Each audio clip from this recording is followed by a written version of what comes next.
मध्य प्रदेश के मुख्यमंत्री शिवराज सिंह चौहान द्वारा इंदौर में झंडा वंदन के साथ ही कई कार्यक्रम में शिरकत की। इस दौरान उद्योगपतियों सहित अन्य गणमान्य नागरिकों से मुलाकात करने के लिए ब्रिलियंट कन्वेंशन सेंटर में कार्यक्रम आयोजित किया गया। यहां उन्होंने स्टार्टअप को जन आंदोलन की तरह शुरू करने के साथ ही स्टार्टअप नीति बनाने की बात कही है। इंदौर में सुबह स्टेडियम में झंडा वंदन के साथ ही मुख्यमंत्री शिवराज सिंह चौहान द्वारा मीडिया से चर्चा करते हुए कहा गया कि मध्य प्रदेश के कमर्शियल कैपिटल इंदौर में आज हमारी स्टार्टअप के साथ चर्चा की गई है। इस तरह से उनकी मंशा थी कि भारत को अगर $5 मिलियन की इकोनॉमी बनाना है तो इसे स्टार्टअप को लगातार आगे बढ़ाने के प्रयास करने होंगे। यह गर्व से कहने वाली बात है कि इंदौर से मध्य प्रदेश से भी कई प्रतिभाशाली बेटे बेटियां ऐसे हैं जिन्होंने स्टार्टअप फोरम भी नहीं बड़ी कंपनियों के रूप में बदल दिया है। वह स्टार्टअप की प्रेरणा बन रहे हैं। मध्य प्रदेश में स्टार्टअप को बढ़ावा देने के लिए एक नीति बनाई जाएगी। जो सुझाव वहां से आए हैं, स्पेस न्यू प्रारंभिक सहयोग की कई तरह की आवश्यकताओं की पूर्ति, उन सभी पर सुझाव आए हैं। स्टार्टअप की एक टीम बनाकर जल्द ही स्टार्टअप नीति लेकर आएंगे। स्टार्टअप एक छोटी शुरुआत है लेकिन एक बड़ा आंदोलन बनेगी। स्टार्टअप समिट भी किया जाएगा। देश की ही नहीं बल्कि विश्व की सबसे पहली डिजिटल एड्रेस सिटी बना रहे हैं। मेरा सजेशन स्टेट गवर्नमेंट से है कि हमें इनोवेटिव आइडियाज को बढ़ावा देने के लिए स्कूल्स और कॉलेजेस से ही ऐसे प्लेटफॉर्म शुरू कर देने चाहिए through some subjects like skill development. Also एंटरप्रेन्योरशिप्स को और प्राथमिकता और बढ़ावा देने के लिए हमें कुछ फिनिशिंग स्कूल्स का भी आयोजन करना चाहिए। Pitch deck creation, mentor workshops and idea validation जैसी एक्टिविटीज को बढ़ावा देना चाहिए।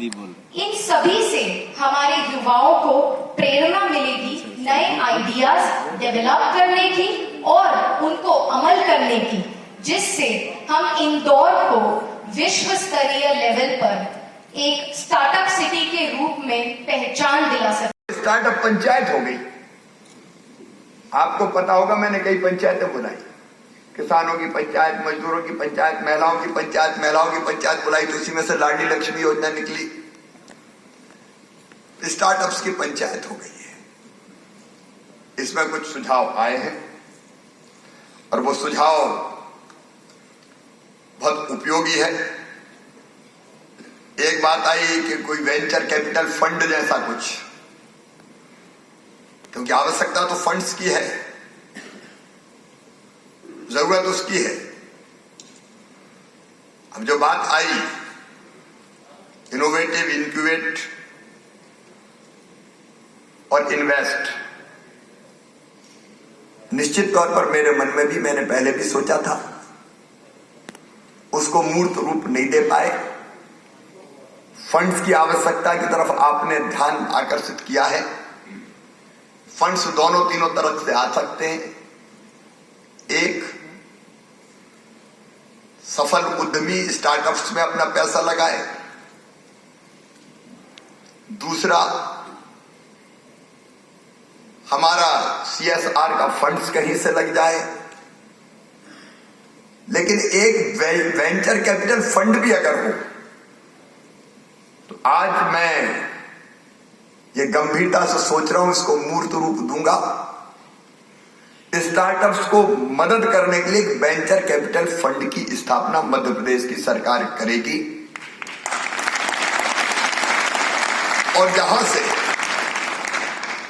इनोवेटिव आइडिया निकलेगा हम उसको सपोर्ट करेंगे। उसका स्वरूप क्या होना चाहिए वो हम लोग मिलकर बनाएंगे। मैं उसमें आप लोगों का सहयोग चाहूंगा। जी दे दो माइक। अरे यार कर लिया। करें शुरू जी, चलिए। थोड़ा गिर जाएगी, थोड़ा पीछे हो जाओ ना भैया, गिर जाएगी।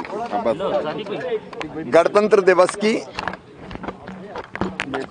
सभी प्रदेशवासियों को हार्दिक शुभकामनाएं। मध्य प्रदेश की कॉमर्शियल कैपिटल इंदौर में आज हमारे स्टार्टअप्स के साथ मैंने चर्चा की है। एक तरह से उनकी पंचायत थी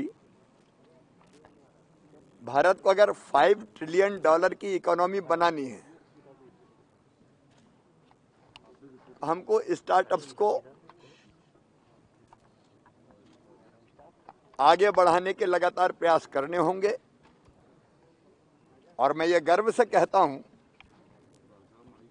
कि इंदौर से, मध्य प्रदेश से भी कई प्रतिभाशाली बेटे बेटियां ऐसे हैं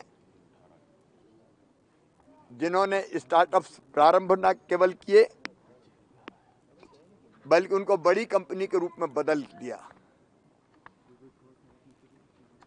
वो स्टार्टअप्स की प्रेरणा बन रहे हैं। हमने तय किया है मध्य प्रदेश में स्टार्टअप्स को बढ़ावा देने के लिए एक स्टार्टअप नीति जल्दी बनाएंगे हम। और जो अनेकों सुझाव आए हैं, फंडिंग का सुझाव है, इनोवेटिव आइडिया है तो थोड़े पैसे चाहिए, स्पेस का सवाल है,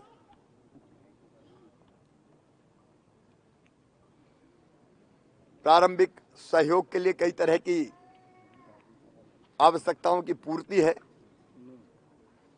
तो उस पर संबंधित कुछ सुझाव आए हैं। लेकिन इन्हीं स्टार्टअप्स के मित्रों की एक टीम बना के हम फिर और सुझाव लेंगे और जल्दी स्टार्टअप्स की नीति लेके आएंगे। जैसे वेंचर कैपिटल फंड जैसी व्यवस्था, बैंकों से टाई अप कराना, जरूरत पड़े तो सरकार गारंटी ले ले। कई विषय है जिन पे हम विचार करके अंतिम रूप देंगे। मैंने ये भी तय किया कि अपने स्टार्टअप्स के साथ महीने में 1 घंटे का समय उनको देना, ताकि उनके रास्ते में अगर कोई रुकावट है, बाधा है, तो उसको हम दूर कर सकें। एक सकारात्मक प्रारंभ हुआ है। निश्चित तौर पर ये छोटी शुरुआत